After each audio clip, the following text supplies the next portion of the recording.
وما أرسلناك إلا رحمة للعالمين۔ السلام علیکم ورحمۃ اللہ وبرکاتہ۔ الحمدللہ کفا وسلام علی عبادہ الذین اصطفیٰ، اما بعد۔ محترم ناظرین کرام، سیرت النبی صلی اللہ علیہ وسلم کی نشست میں آج ہے بحیرہ راہب۔ نبی صلی اللہ علیہ وسلم جب 6 سال کے تھے تو اپنی امی کے ساتھ مدینہ گئے، ساتھ میں دادا عبد المطلب بھی تھے، ام ایمن بھی تھی۔ نبی صلی اللہ علیہ وسلم جب 6 سال کے تھے تو امی گزر گئی ابوا مقام پر، دادا عبد المطلب لے کر یثرب سے مدینہ سے مکہ آ گئے۔ نبی صلی اللہ علیہ وسلم جب 8 سال کے تھے تو دادا بھی گزر گئے۔ اس کے بعد چچا ابو طالب نے نبی صلی اللہ علیہ وسلم کو 40 سال تک ساتھ دیا ہے، تو نبی صلی اللہ علیہ وسلم اپنے چچا ابو طالب کے پاس رہے، اور تجارت کے سلسلے میں نبی صلی اللہ علیہ وسلم ان کے ساتھ ملک شام سیریا گئے۔ نبی صلی اللہ علیہ وسلم نے اور نبیوں نے بھی بکریاں چرائی ہے۔ ایک حدیث کے اندر آیا، صحیح بخاری کتاب الاجارہ حدیث نمبر 2262، ما بعث اللہ نبیا الا رأى الغنم فقال له اصحابه وانت نعم كنت اراها على قراريط لاهل مکہ۔ ہر نبی نے بکری چرائی ہے، تو صحابہ کرام نے کہا رضوان اللہ علیہم اجمعین، کیا آپ نے بھی؟ تو نبی صلی اللہ علیہ وسلم فرمایا ہاں میں نے بھی مکہ والوں کے کچھ قیرات، کچھ سکے کے بدلے میں نے بھی بکریاں چرائی ہے۔ اب مسئلہ یہ ہے کہ نبی صلی اللہ علیہ وسلم تجارت میں بھی آگے ہیں الحمدللہ، اور اپنے چچا کے ساتھ ہیں، ابو طالب کے ساتھ ہیں۔ ابو طالب نبی صلی اللہ علیہ وسلم کو لے کر شام کی طرف چلے، سیریا کی طرف چلے۔ کہا جاتا ہے اس وقت نبی صلی اللہ علیہ وسلم کی عمر 12 سال تھی۔ راستے میں بحیرہ راہب سے ملاقات ہوئی۔ نبی صلی اللہ علیہ وسلم جب بصرہ پہنچے، بصرہ شام کا ایک مقام ہے اور حوران کا مرکزی شہر ہے۔ اس وقت یہ جزیرۃ العرب کے رومی مقبوضات کا دارالحکومت تھا۔ اس شہر میں جرجیس نامی ایک راہب رہتا تھا جس کا لقب تھا بحیرہ، اس کا نام تھا جرجیس۔ بحیرہ کے لقب سے وہ مشہور تھا۔ سیرت کی ایک اہم کتاب الرحیق المختوم کے حوالے سے میں بیان کر رہا ہوں، شیخ صفی الرحمن مبارک پوری رحمۃ اللہ علیہ کی نمبر 1 کتاب ہے سیرت کی پوری دنیا میں۔ جب قافلے نے وہاں پڑاؤ ڈالا تو یہ راہب اپنے گرجا سے نکل کر، کلیسا سے نکل کر قافلے کے پاس آیا اور اس کی میزبانی کی، یعنی اس کی دیکھ بھال کی، کھلایا پلایا، جبکہ اس سے پہلے وہ کبھی نہیں نکلتا تھا۔ اس نے رسول اللہ صلی اللہ علیہ وسلم کو آپ صلی اللہ علیہ وسلم کی اوصاف کی بنا پر، نشانیوں کی بنا پر پہچان لیا، اور آپ صلی اللہ علیہ وسلم کا ہاتھ پکڑ لیا اور کہا یہ سید العالمین ہے، جہان کے سردار ہیں، اللہ انہیں رحمت للعالمین بنا کر بھیجے گا۔ جیسے قرآن میں ہے نا، وما ارسلناک الا رحمت للعالمین، سورہ انبیاء سورہ نمبر 21 آیت نمبر 107، ہم نے آپ کو جہان والوں کے لیے رحمت بنا کر کے بھیجا ہے۔ تو بحیرہ راہب نے نبی صلی اللہ علیہ وسلم کے بارے میں ایسا کہا۔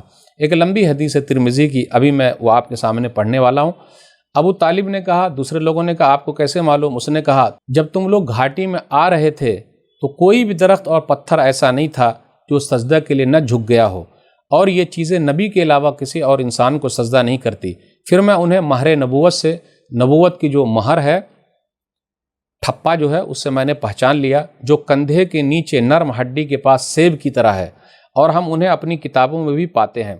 اس کے بعد بحیرہ راہب نے ابو طالب سے کہا کہ انہیں واپس کر دو، ملک شام نہ لے جاؤ، کیونکہ یہودیوں سے خطرہ ہے، کہیں وہ جان سے نہ مار ڈالیں۔ اس پر ابو طالب نے بعض غلاموں کی معیت میں آپ صلی اللہ علیہ وسلم کو مکہ واپس بھیج دیا۔ آئیے اسی واقعہ کو ہم سنن ترمذی کے ایک روایت کے حوالے سے سنتے ہیں۔ سنن ترمذی کتاب المناقب حدیث نمبر 3620، ابو موسیٰ بیان فرماتے ہیں رضی اللہ تعالیٰ عنہ، خرج ابو طالب الی الشام، کہ ابو طالب جو ہے وہ ملک شام کی طرف گئے۔ نبی صلی اللہ علیہ وسلم بھی ساتھ میں موجود ہیں۔ فی اشیاخ من قریش، قریش کے بھی بڑے بوڑھے لوگ موجود ہیں، اور نبی صلی اللہ علیہ وسلم بھی ساتھ میں ہیں۔ پھر جب وہ لوگ بحیرہ راہب کے پاس گئے، حبتوا فحلوا رحالہم، تو وہ لوگ وہیں رکے اور اپنے جانوروں کے کجاوے کھول دیے، یعنی اپنے جانور کو کھول دیا، بستر وغیرہ سب لگا لیا۔ تو راہب ان کے پاس آیا، جبکہ اس سے پہلے راہب جو تھا وہ نکلتا نہیں تھا، پوپ جو تھا وہ نکلتا نہیں تھا، کبھی نہیں آتا تھا، جبکہ وہاں سے ان کا گزر ہوتا تھا۔ پھر اس کے بعد راہب جو ہے وہ بیچ سے دوڑتا ہوا آیا، فاخذ بید رسول اللہ صلی اللہ علیہ وسلم، اور رسول اللہ صلی اللہ علیہ وسلم کا ہاتھ پکڑ لیا، اور اس کے بعد کہا ھذا سید العالمین، ھذا رسول رب العالمین، یہ جہان کے سردار ہیں، یہ رب العالمین کے رسول ہیں، یبعثہ اللہ رحمۃ للعالمین، اللہ تعالیٰ ان کو رحمۃ للعالمین بنا کر بھیجے گا۔ تو قریش کے بوڑھے لوگوں نے کہا ما علمک، آپ کو کیسے پتا چلا؟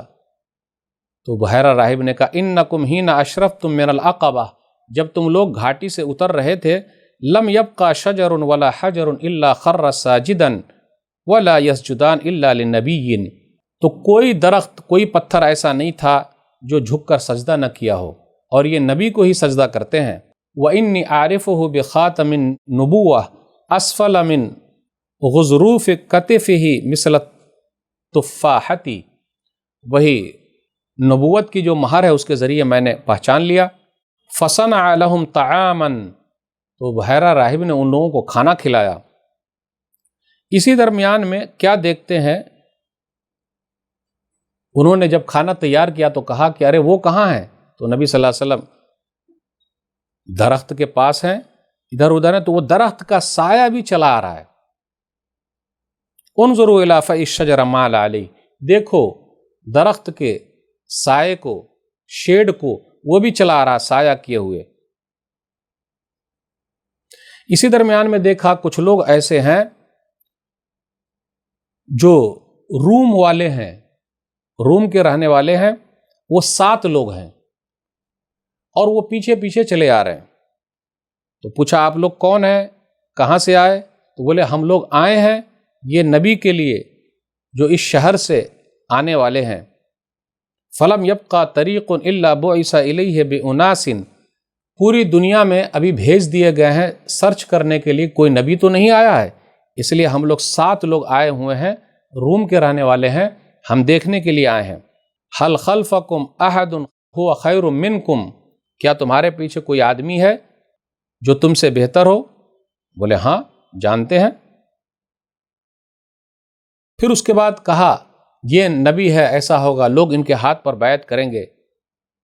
پھر اس کے بعد بحیرہ راہب پوچھتا ہے کون ہے جو ان کا ولی ہے؟ ایکم ولیہ، یعنی عرب کے جو لوگ گئے ہوئے تھے تاجر لوگ، ان سے پوچھا کون ہے جو ان کی دیکھ بھال کرنے والا ہے؟ ابو طالب، ان لوگوں نے کہا ابو طالب ہیں۔ فلم یزل یناشدہ حتی ردہ ابو طالب، وہ برابر نصیحت کرتا رہا یہاں تک کہ ابو طالب نے نبی صلی اللہ علیہ وسلم کو واپس بھیج دیا۔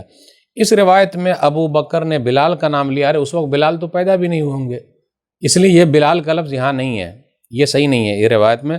اور یہ بھی ہے وَزَوَّدُوهُ الرَّاهِبُ مِنَ الْكَعْكِ وَالزَّيْتِ، اور راہب نے، بحیرہ راہب نے کیک اور زیتون یہ ہدیے میں دیا، تحفے میں دیا۔ تو یہ بحیرہ راہب کا واقعہ تھا جو میں نے آپ کے سامنے رکھا۔ یہ نبی صلی اللہ علیہ وسلم کی سیرت کے واقعات میں سے ہم اور آپ سن رہے ہیں۔ اللہ سے دعا ہے کہ اللہ تعالی ہم لوگوں کو سیرت کو پڑھنے، سمجھنے اور لوگوں تک پہنچانے کی توفیق دے، آمین۔ والسلام علیکم ورحمۃ اللہ وبرکاتہ۔ وما أرسلناك إلا رحمة للعالمين